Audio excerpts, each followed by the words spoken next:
du Saint-Esprit. Et quelqu'un acclame le Seigneur.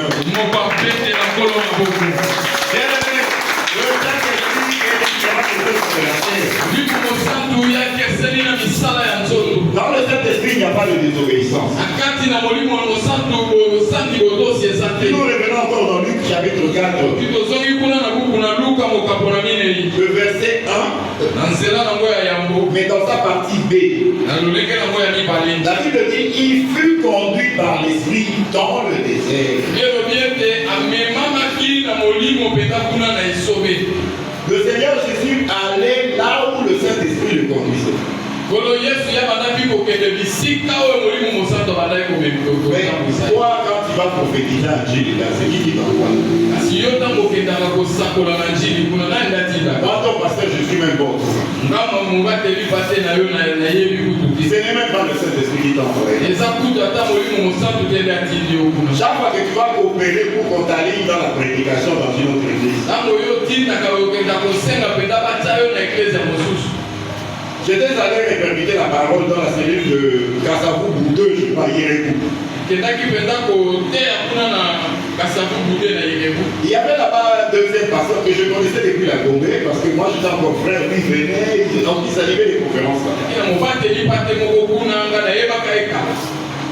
La première fois que je suis allé répercuter là-bas, on sait qu'il m'a dit non, lui il est occupé, il ne viendra pas.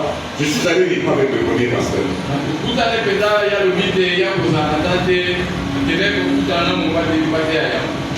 La deuxième fois, comment on voyait répercuter la parole là-bas, il est où? J'ai posé la question, où est le pasteur? Il m'a dit non, il ne vient plus ici. Mais on le voit prêcher dans une église à côté. Nous devons faire très attention à ces gens. Bien aimé, la tentation arrivera, mais si nous sommes conduits par le Saint-Esprit, nous la vaincrons.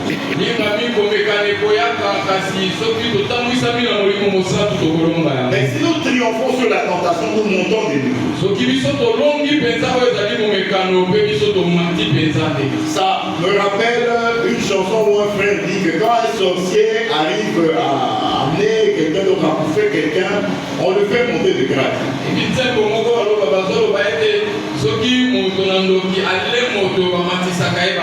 Mais nous aussi, si nous résistons à la tentation, nous aussi nous montons de niveau. Bien aimé, dans la Pentecôte 2024, le Saint-Esprit était descendu sur nous d'une certaine façon. Mais cette Pentecôte ici, nous voudrons avoir une nouvelle Pentecôte.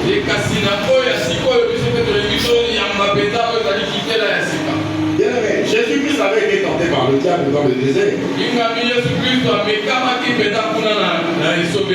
Mais Jésus était 100% homme et 100% Dieu.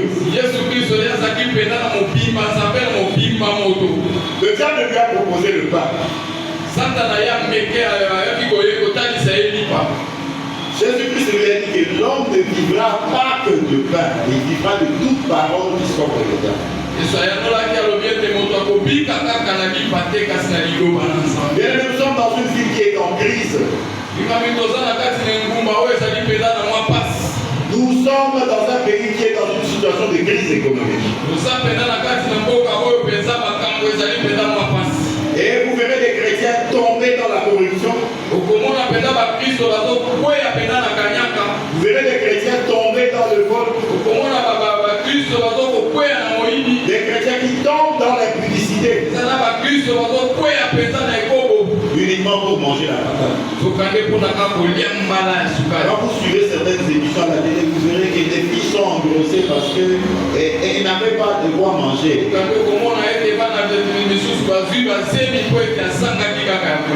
Des histoires incroyables. Je crois hier soir ou ce matin, j'avais suivi une histoire là. Une fille qui sortait avec un jeune homme. Une fois tombée enceinte de 2 semaines, l'homme n'a pas voulu reconnaître.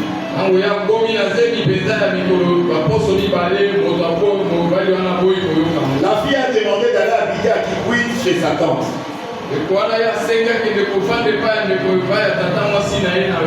Et dans l'école où elle étudiait, un professeur s'intéressait à elle.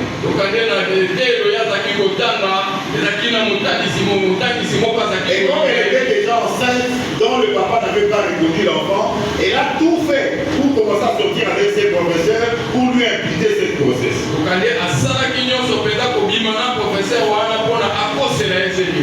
Quelques temps après, le professeur a été invité à Kinshasa.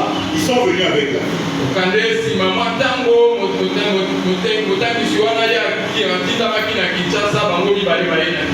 Et la fille va se rendre compte que le véritable père de l'enfant, c'est le fils de ce professeur.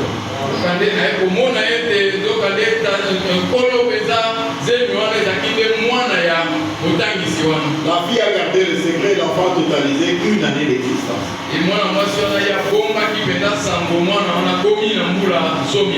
Elle était tellement troublée, elle est allée dans une émission. On a convoqué le jeune homme. Il continue à nier. On a appelé le papa. L'enseignant, il ne comprenait pas. On lui a fait voir que cet enfant-là, ce n'est pas le tien. Cet enfant-là est de ton fils. Quel choc. Il ne va pas quitter le plateau, il tenait son cœur. On a fait voir à la fille que d'après les critiques, tu ne peux pas voir la nuit.